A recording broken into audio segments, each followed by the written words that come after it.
各位有緣人好，歡迎收睇玄機頻道。我哋每次都會由幾位嚟自玄機團隊嘅24節氣同埋9天星嘅老師，為有緣人用奇門遁甲問事嚟解答問題嘅。有緣人記得 subscribe、comment、like 同 share 啦。事不宜遲，去片睇下今期嘅個案分享啦。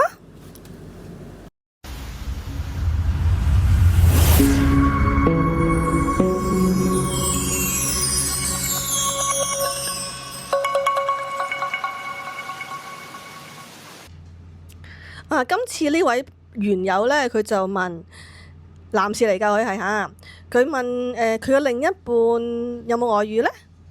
如果有，之後嘅發展又會係點啊？咁佢可以點樣做呢？又係我白露老師啦，又有 jam 時間咯。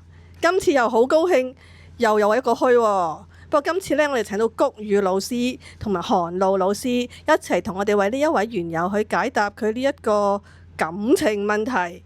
大家可以聽下兩位老師點樣解釋先啦。好，大家好。關於感情嘅問題，我哋通常就會用月經嘅落宮去睇呢個問事嘅宮位嘅。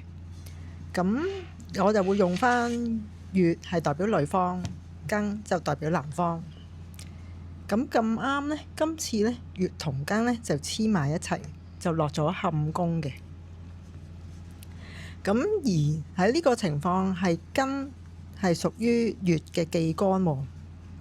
咁如果月係代表女方嘅話，即係話女方係一個處於一個多角戀嘅關係喎。即係話呢個男嘅問測者係唔係得佢一個咯？咁而睇到喺地盤干嗰度有個丙，似乎係心有佢嘅另一半係心有所屬喎。咁跟住再睇埋佢呢個宮位裏面有個太陰，太陰喺感情嘅預測裏面其實係有個私情嘅代表。咁似乎有機會佢哋係有一啲地下情，或者可能本身月庚呢個關係都係一個地下情嚟嘅喎。我哋再睇到一個格局啦，叫做太白入刑，係由庚加丙組成嘅。咁有呢個太白入刑就係問咩就有咩嘅喎。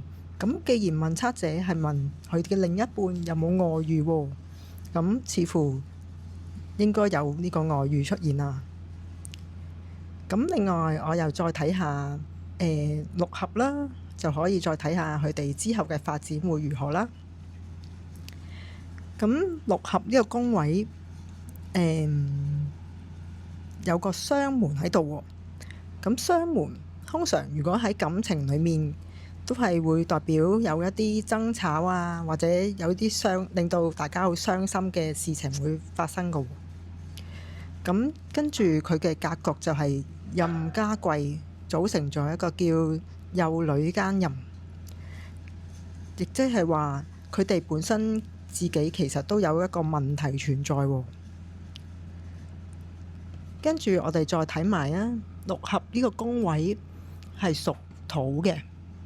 咁另外月同庚嘅宮位係屬水嘅喎。咁即係話土克水，六合呢個宮位其實係克緊問測者同佢另一半嘅喎。咁似乎佢呢個感情嘅關係都唔係太理想喎。或者我哋都睇下谷雨老師有冇咩睇法啦。好，我都好同意頭先嘅解法嘅，只係再加多少少 perspective 喺呢個盤上面。如果我哋睇月庚，其實佢已經合住咗喺呢個坎宮嘅宮位啦。咁佢合住咗，你話佢哋個感情上其實係有問題嘅，有天瑞星啦，即係代表佢其實感情上都係當中係有啲問題啦。但係因為佢合住咁，所以我又覺得你話佢哋係咪會 immediately 就散呢？咁可能就未必嘅，咁可能都要多一段時間去搞清楚佢哋大家係咪就係仲中意對方啊？之後要點樣行啊？等等嘅一啲問題。咁而如果我哋再睇下呢個宮位坎宮嘅人干喺三角形嘅位置，其實係有丁嘅。咁我就會覺得丁嘅意思就係都係小三咁樣解啦。咁係唔係個男仔本身都有外遇呢？咁呢個係咪佢哋當中問題嘅引子呢？咁所以呢一個關係睇上嚟咧，都真係有少少七國咁亂嘅。大家記唔記得呢？喺唔知80年代中啊，有個叫黑澤明嘅導演呢，有套戲叫做乜嘢啊？就係亂咯，真係亂喎。咁我哋而家牽涉咗有幾多個宮位啊？巽宮一個，阿炳哥哥有冇睇到啊？阿炳哥哥都好 talk 得㗎。炳哥哥喺左上角，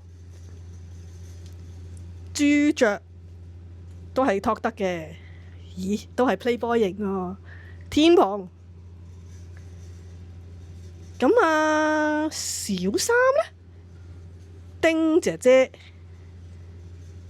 英靚女，有蛇腰啊，正喎。唔怪之啦！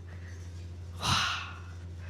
如果大家有隻眼仔細啲嘅話，其實呢可以睇到呢啲咁嘅符號呢，都各自有拉楞喎。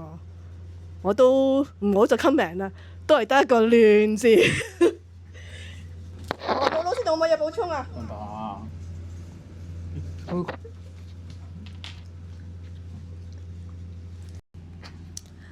亂就真係亂啲嘅，但係頭先都講到啦，月庚其實係仲係合住嘅，心裏邊都真係可能仲有對方，都係仲想係維繫嘅。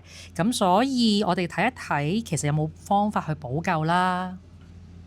我哋咧睇到個月庚嗰個宮位咧，其實都有啲亂喎，亦都有奇門四害嘅門逼宮。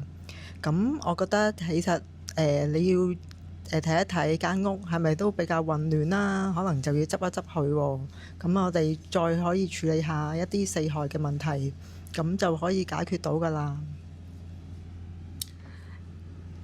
主要係喺北邊嘅部分啦，你可以主力去執一執佢啦。而且個盤都講到話有女奸淫係家醜不出外傳嘅，咁所以希望你係可以圓滿解決呢件事啊！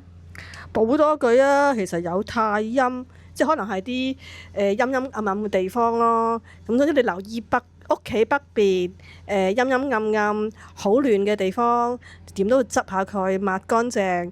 如果有機會嘅話，等佢有啲生氣入去啦。生門都講真係要有生氣㗎。仲我哋冇補充啊？冇咯嗬。話呢個款都真係考起我哋啊！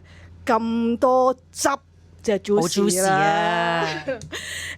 大家中唔中意再睇多呢啲咩盤呢？又或者中意我哋咁樣幾個唔同嘅老師一齊發揮自己嘅小宇宙，用唔同嘅方法去演繹一個盤呢？如果中意嘅話，記得要做乜嘢啊？ Subscribe、like 同埋 comment。拜拜。如果大家需要更進一步嘅奇門運籌去解決難題，可以直接聯絡玄機客服，了解收費服務詳情。各位有緣人記得留言、讚好、分享同訂閱啦，仲要撳埋個鐘仔喎。我哋下條片見。